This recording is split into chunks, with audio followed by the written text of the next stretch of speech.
We turn now to our series on democracy, where we hear a range of perspectives on how government should function, what's led to this moment in American history, and where the country goes next. With fewer than 100 days to go until the midterm elections, high-profile battles over redistricting have become a fixture in political headlines. A number of Republican-led states, under pressure from President Trump, have redrawn their congressional maps to gain an election edge. Some Democratic-led states have followed suit. Those battles have already this year led to the elimination of majority black districts in Louisiana, Alabama, and Tennessee. One group of scholars is sounding the alarm on the consequences of gerrymandering.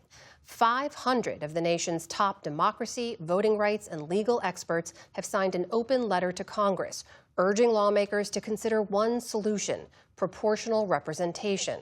These scholars argue that single-member districts are, quote, failing to deliver fair and representative outcomes and are the result of outdated electoral rules that worsen gerrymandering. A proportional system, they say, is a practical remedy. Here with us to unpack this is one of the signatories. That's Pamela Karlan, a law professor from Stanford University. Pam, welcome to the show. Thanks for joining us. Thanks for having me. So let's just start with why you decided to sign on to this letter and why now? Well, our system of electing people to Congress is broken.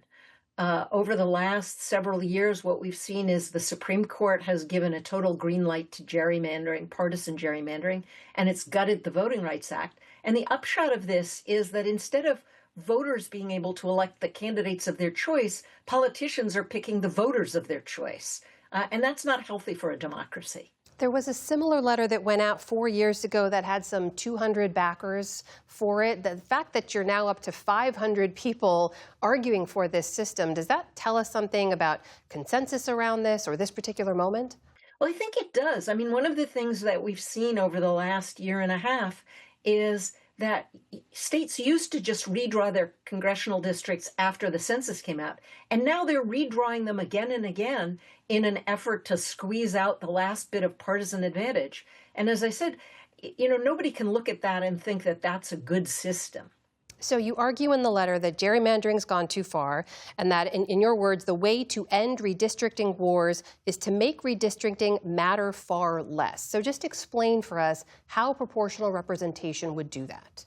Well, instead of electing members of Congress from single-member districts, so we have 435 districts now, instead, what states that elect multiple members would do is they would create districts that elect more than one member and in which who gets elected depends on the proportion of votes that each party gets. So, for example, in a state like Louisiana, which has 6 congressional seats, you might have 2 districts, each of which elect 3 people. And what that would do is it would enable numerical minorities to elect some candidates of their choice. So it wouldn't be as winner-take-all as the system now is. Pam, even as this system could seek to solve one problem, could it create new ones? I mean, one of the chief frustrations we hear from voters is gridlock within the systems.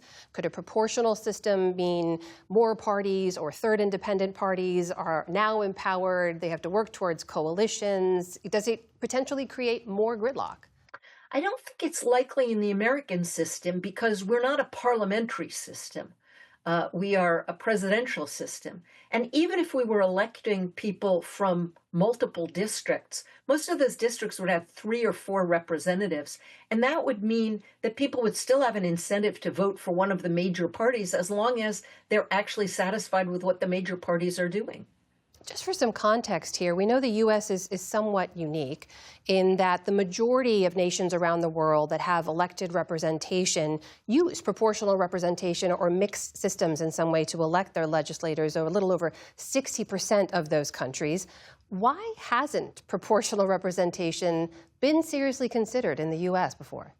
Well, one thing is that our system for electing members of Congress has been fixed since 1842. And there's actually a really interesting speech that one of the senators gave in 1867. And he said, if we had known about proportional representation at the time, we might have gone for proportional representation rather than districting.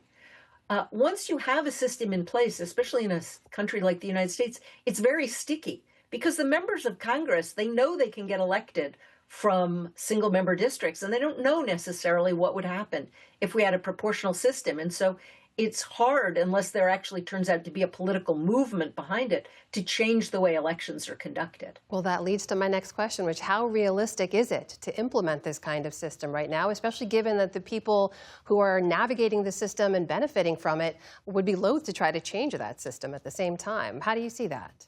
In the short run, it's not going to change. I mean, you really have to build a political movement behind this. Uh, and part of what I hope we're going to start doing is having a real discussion about why our current system of electing members of Congress just doesn't work anymore. And it's creating a system in which, although Congress is divided between the Democratic and Republican parties, individual states don't have representation that's fair to people on both sides of the aisle in those states. If the system doesn't change, if there's no serious election reform, what do you see happening in the years ahead? Well, what I see happening is people becoming increasingly disillusioned with the system, people believing less and less that our democracy works, and that's not a healthy world in which to live. Pamela Karlan, law professor from Stanford University. Thank you so much for your time. Really appreciate it. Thanks for having me.